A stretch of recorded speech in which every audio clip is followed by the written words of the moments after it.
नमस्कार मित्रांनो, दिव्य संस्कृती या चॅनलवरती आपणा सर्वांचे स्वागत आहे. मित्रांनो, श्री गणेश सहस्त्रनाम स्तोत्र हे भगवान गणेशाच्या हजार पवित्र नावांचे गुणगान करणारे अतिशय शक्तिशाली स्तोत्र आहे. हे स्तोत्र गणेश पुराणातून घेतले गेले आहे. दररोज याचे पठण केल्याने सर्व संकटे दूर होतात, बुद्धी, यश आणि समृद्धी प्राप्त होते. चला तर मग श्रवण करूया श्री गणेश सहस्त्रनाम स्तोत्र. ओम गणेश्वरो गणक्रीडो गणनाथो गणाधिपः एकदन्तो वक्रतुंडो गजवक्रो महोदरः लंबोदरो धूम्रवर्णो विकटो विघ्ननाशनः सुमुखो दुर्मुखो बुद्धो विघ्नराजो गजाननः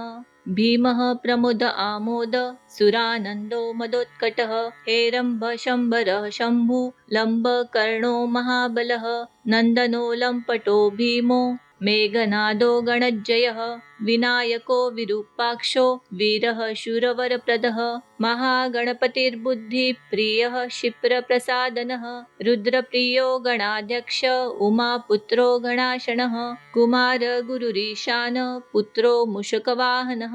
सिद्धिप्रिय सिद्धिपति सिद्धसिद्धिविनायकः अविघ्नसुम्भरुसिंह वाहनो मोहनी प्रियः कटक्कटो राजपुत्रः शाकलः संमितो स्मितः कुष्माण्डसामसम्भूति दुर्जयो धुर्जयो जयः भूपति भ्रुवनपति भूतानां पतिरव्ययः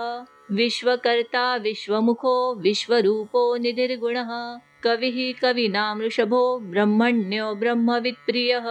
ज्येष्ठराजो निधिपतिर्निधिर्प्रियपतिप्रियः हिरण्मय पुरान्तस्थः सूर्यमण्डलमध्यगः कराहति ध्वस्तसिन्धु सलिलः पूषदन्तभित उमाङ्गकेलिकुतुकी मुक्तिदः कुलपावनः किरीटी कुण्डलीहारी वनमाली मनोमयः वैमुख्य हतदैत्यश्री पादाहति जितशीतिः सद्यो जातः स्वर्णमुज्ज मेखली दुर्निमित्रुत दुःस्वप्नः प्रसहनो गुणीनाद प्रतिष्ठितः सुरूपः सर्वनेत्राधि वासो विरासनाश्रयः पीताम्बरः खण्डरदः खण्डवैशाखसंस्थितः चित्राङ्गश्यामदशनो बालचन्द्रो हविर्भुजः योगाधिपस्तारकस्थः पुरुषो गजकर्णकः गणाधिराजो विजयः स्थिरो गजपतिर्ध्वजी देवदेवः स्मर प्राण दीपको वायुकीलकः विपच्छिद्वरदो नादो नादभिन्न महाचलः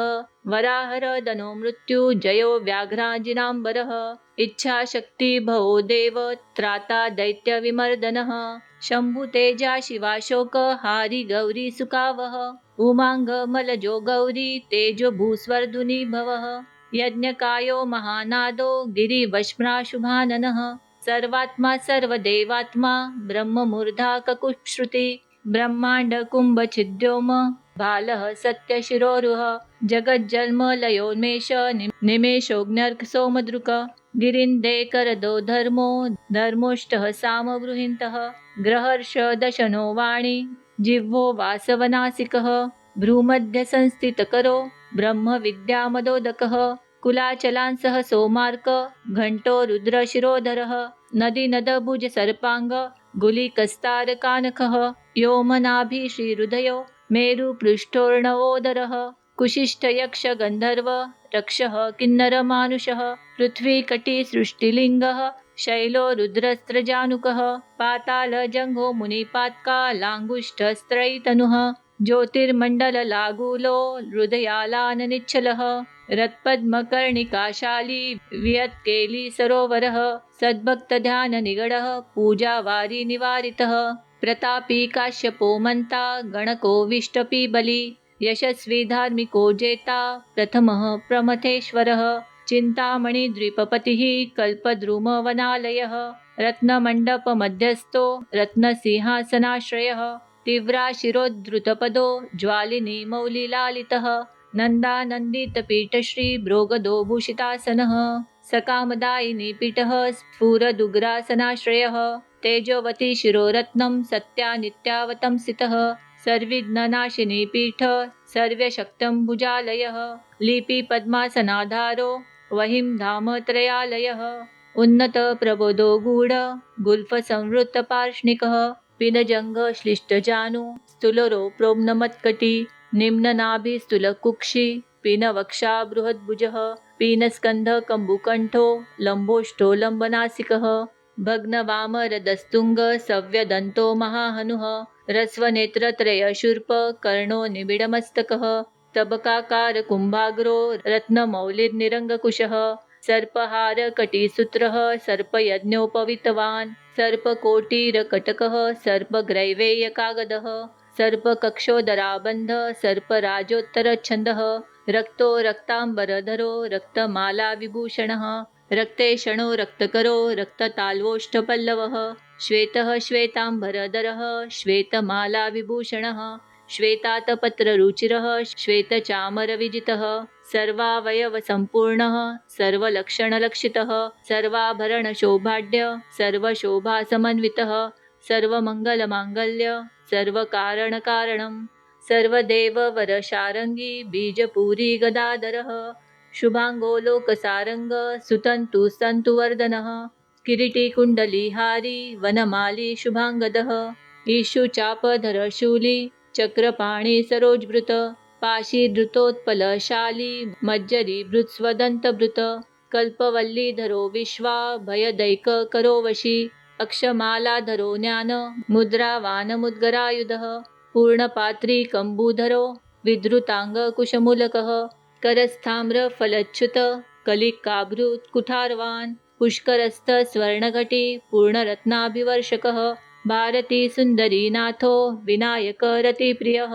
महालक्ष्मी प्रियतमः सिद्धलक्ष्मी मनोरमः रमा रमेश पूर्वाङ्गो दक्षिणो मा महेश्वरः महीवराह वामङ्गो रतिकन्दर्प पश्चिमः आमोदमोदजननः सम्प्रमोदप्रमोदनः संवर्धित महारुद्धि रुद्धि सिद्धि प्रवर्धनः दन्तसौम्युकसुमुखः कान्तिकन्दलिताश्रयः मदनावत्याशिताङ्घ्रिः कृतवैमुख्यदुर्मुखः विघ्नसम्पल्लव पद्म सर्वोन्नतमदद्रवः विघ्नकृन्निम्नचरणो द्राविणी शक्तिसत्कृतः तीव्रा प्रसन्ननयनो ज्वालिनी पालितैक्दृक मोहिनी मोहनो भोग दायिनी कान्तिमण्डनः कामिनी कान्तवक्त्र श्रीरधिष्ठितवसुन्धरः वसुधारामदोन्नादो महाशङ्खनिधिप्रियः नमद्वसुमतीमाली महापद्मनिधिप्रभुः सर्वसद्गुरुसंसेव्य शोचिष्केशरुधाश्रयः ईशानमूर्धा देवेन्द्र शिखः पवननन्दनः प्रत्युग्रनयनो दिव्यो दिव्यास्त्रशतपर्वधृक ऐरावतादिसर्वाशा वारणो वारणप्रियः वज्राध्यस्त्रपरिवारो गणचण्डसमाश्रयः जया जय परिकरो विजया विजयावह अजयार्चितपादाब्जो नित्यानन्दवनस्थितः विलोसिनी कृतोल्लास शौण्डी सौन्दर्यमण्डितः अनन्तानन्तसुखदः सुमङ्गलः ज्ञानाश्रय क्रियाधार इच्छाशक्तिनिषेवितः सुभगा संश्रितपदो ललिताश्रयः कामिनी पालन काम कामिनी केलिलालितः सरस्वत्याश्रयो गौरी नन्दन श्रीनिकेतनः गुरुगुप्तपदो वाचा सिद्धो वागीश्वरीपतिः नलिनी कामको वामा रामो ज्येष्ठा मनोरमः रौद्री मुद्रितपादाब्जो हुम्बी जगत्सुशक्तिकः विश्वादिजननत्राणः स्वाहा शक्तिसकीलकः अमृताब्धि कृतावासो मदघूर्णितलोचनः उच्छिष्टोजिष्टगणको गणेशो गणनायकः सार्वकालिकसंसिद्धि नित्यसेव्यो दिगम्बरः अनपायोऽनन्तदृष्टिर्प्रमेयो जरामरः अनाविलो प्रतिहतिरच्युतो मृतमक्षरः अप्रतर्क्योषयो जय्यो नाधारो नामयोमलः अमेयसिद्धिरद्वैतं घोरोऽग्निसमाननः अनाकारोऽब्धिभूम्यग्नि बलग्नो व्यक्तलक्षणः आधारपीठमाधार आधाराधेयवर्जितः आखुकेतनाशा पुरक आखु महारथः ईशु सागरमध्यस्थ ईशु भक्षणलालसः ईशु चापातिरेकश्रीरिक्षु चापनिषेवितः इन्द्रगोपसमानश्रीरिन्द्रनीलसमद्युतिः इन्दीवरदलश्याम इन्दुमण्डलमण्डितः इद्मप्रिय इडाभाग ईडावानिन्दिराप्रियः इक्ष्वाकुविघ्न विध्वंसी इति कर्तव्यतेप्सितः ईशानमौलरीशान ईशान प्रिय इतिहा ईशनात्रय कल्पांत इहा मात्र विवर्जितः उपेंद्र उंगुबृन्मौली रुडुनाथ करप्रियः उन्नतानन उत्तुंग उदार स्त्री दशाग्रणिः ऊर्जस्वानुष्मलमद उहापोह सुरासदः ऋग्यजुसामनयन रिद्धि सिद्धि समर्पकः रुजिचित्तेक सुलभो ऋणत्रय विमोचनः लुप्तविघ्न स्वभक्ताना लुप्तशक्तिस्वरद्विषां लुप्तश्रीव्रिमुखाचारणा लुता विस्फोटनाशनः एकारपीठमध्यस्थ एकपादकृतासनः एजिताखिलदैत्यश्री रेदिताखिलसंश्रयः ऐश्वर्यनिधिरैश्वर्य मैहिकामुष्मिकप्रदः ऐरं मद समोन्मेष ऐरावत समाननः ओंकारवाच्य ओंकार ओजस्वानौषधिपतिः औदार्यनिधिरोद्धत्य धैर्य औन्नत्यनिसमः अंकुशसुरनागानां कुशाकार संस्थितः अह समस्त विसर्गान्त पदेषु परिकीर्तितः कमण्डलुधर कल्प कपर्दी कलभाननः कर्मसाक्षी कर्मकर्ता कर्मा कर्मफलप्रदः कदम्बगोलकाकारः कुष्माण्डगणनायकः कारुण्यदेह कपिल कटक कटिसूत्रभृत् खर्व खडग प्रिय खडग खान्तान्तस्थ खनिर्मलः खल्वाटशृङ्गनिलय खटवाङ्गी खदुरासदः गुणाढ्यो गहनो गद्यो गद्यपद्य सुधार्णवः गद्यगानप्रियो गर्जो गीतगीर्वाणपूर्वजः गुह्याचारो रतो गुह्यो गुह्यागमनिरूपितः गुहाशयो गुडाब्धिस्थो गुरुगम्यो गुरुगुरुरु घंटा घर्घरी कामाली घटकुंभो घटोदरः डकारवाच्य डाकारो डकाराकार शुंडभृत चंड चंडेश्वरी चंडी चंडेश चंडविक्रमः चराचर पिता चिंता मणिच्चर्वणलालसः छंद छंदोद्भवच्छंदो दुर्लक्ष्य छंद विग्रह जगद्यो निर्जगस्ताक्षी जगदीशो जगन्मयः जप्यो जप परो जाप्यो जिह्वा सिंहासन प्रभुः स्रवद्दण्डोलसद्धान जडकारी भ्रमराकुलः ढकार स्वार संराव षड्कार मणिनूपुरः ठद्वै पल्लवान्तस्थ सर्वमन्त्रेषु सिद्धिदः डिण्डी मुण्डो डाकिनेशो डामरो डिण्डिमप्रियः ढक्का निनादमुदितो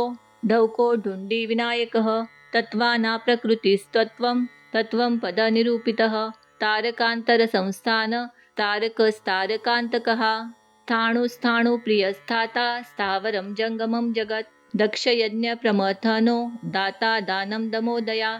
दयावान् दिव्यविभवो दण्डबृद्धण्डनायकः दन्तप्रभिन्ना भ्रमालो दैत्यवारणदारणः दंष्ट्रालग्नद्विपघटो देवार्थनृगजाकृति धनं धनपतेर्बन्धु धनर्दो धरणीधरः ध्यानैकप्रकटो ध्येयो ध्यानं ध्यानपरायणः ध्वनिप्रकृतिचित्कारो ब्रह्माण्डावलिमेखलः नन्द्यो नन्दिप्रियो नादो नादमध्यप्रतिष्ठितः निष्कलो निर्मलो नित्यो नित्यानित्यो निरामयः परं व्योम परं धाम परमात्मा परं पदं परात्परः पशुपति पशुपाशविमोचनः पूर्णानन्द परानन्दः पुराण पुरुषोत्तमः पद्मप्रसन्नवदनः प्रणता ज्ञाननाशनः प्रमाणप्रत्ययातीतः प्रणतार्तिनिवारणः फणिहस्त फणिपति फुत्कार फणितप्रियः बाणार्चिताङ्गग्रीयुगलो बालकेली कुतूहली ब्रह्म ब्रह्मार्चितपदो ब्रह्मचारी बृहस्पति बृहत्तमो ब्रह्मपरो ब्रह्मण्यो ब्रह्मवित्प्रियः बृहन्नादाग्र्यचित्कारो ब्रह्माण्डावलिमेखलः वृषेपदत्तलक्ष्मीको भर्गो भद्रो भयापः भगवान् भक्तिसुलभो भूतिदो भूतिभूषणः भय्यो भूतालयो भोग दाता भ्रूमध्यगोचरः मन्त्रो मन्त्रपतिर्मन्त्री मद्दमत्तो मनोमयः मेखलाहीश्वरो मन्द गतिर्मन्द निभेषणः महाबलो महावीर्यो महाप्राणो महामनः यज्ञो यज्ञपतिर्यज्ञ गोप्ता यज्ञफलप्रदः यशस्करो योगगम्यो याज्ञिको याजकप्रियः रसो रसप्रियो रस्यो रज्जको रावणार्चितः राज्यरक्षाकरो रत्न गर्भो राज्यसुखप्रदः लक्षो लक्षपतिर्लक्षो लयस्थो लड्डुकप्रियः लासप्रियो लास्यपरो लाभकृल्लोकविश्रुतः वरेण्यो वह्निवदनो वन्द्यो वेदान्तगोचरः विकर्ता विश्वतच्छ्रु विधाता विश्वतोमुखः वामदेवो विश्वनेता वज्रनिवारणः विवस्वदन्दनो विश्वा धारो विश्वेश्वरो विभुः शब्दब्रह्म शमप्राप्य शम्भुशक्तिगणेश्वरः शास्ता शिखाग्रनिलयः शरण्यशम्भरेश्वरः षडृतुकुसुमस्रग्वि षडाधार षडक्षरः संसारवैद्य सर्वज्ञ सर्वभेषजभेषजम् सृष्टिस्थितिलयक्रीड सूरकुज्जरभेदक सिन्धुरित महाकुम्भ सत्सद्भक्तिदायकः साक्षी समुद्रमथन स्वयं वेद्य स्वदक्षिण स्वतंत्र सत्य संकल्प सामगानरत सुखी हंसो हस्ती पिशाचीशो हवनम हव्य कव्यभुक् हव्यम हुत प्रियो दृष्टो उल्लेखा मंत्र मध्यगः क्षेत्राधिप क्षमाभर्ता क्षमा शम परायणः क्षिप्रक्षेम करक्षेमा नंदश्रोणी सुरद्रुमः धर्मप्रदोऽर्थद काम दाता सौभाग्यवर्धन विद्याप्रदो विभवदो भुक्तिमुक्तिफलप्रदः आभिरूप्य करो वीर श्रीप्रदो विजयप्रदः सर्ववश्य करो गर्भ दोषहा पुत्रपौत्रदः मेधाद कीर्तिद शोक हारी दौर्भाग्यनाशनः प्रतिवादी मुखस्तंभो रुष्टचित्तप्रसादनः पराभिचारशमनो दुःखहा बन्धमोक्षदः लवस्त्रुटिकलाकाष्ठा निमेषस्तत्परक्षणः घटिमुहूर्तप्रहरो दिवानक्तमहर्निशम् पक्षो मासत्रयनाब्दयुगं कल्पो महालयः राशिस्तारातिथिर्योगो वारकरणमंशकं लग्नं होराकालचक्रं मेरुसप्तर्षयो ध्रुव राहुर्मन्दकविर्जीवो बुधो भौम शशिरविः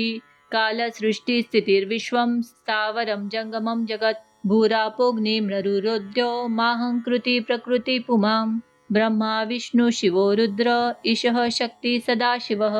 त्रिदशः पितर सिद्धा यक्षा रक्षांसि किन्नराः सिद्धविद्याधरा भूता मनुष्या पशव खगा समुद्रा सरित शैला भूतं भव्यं भवोद्धव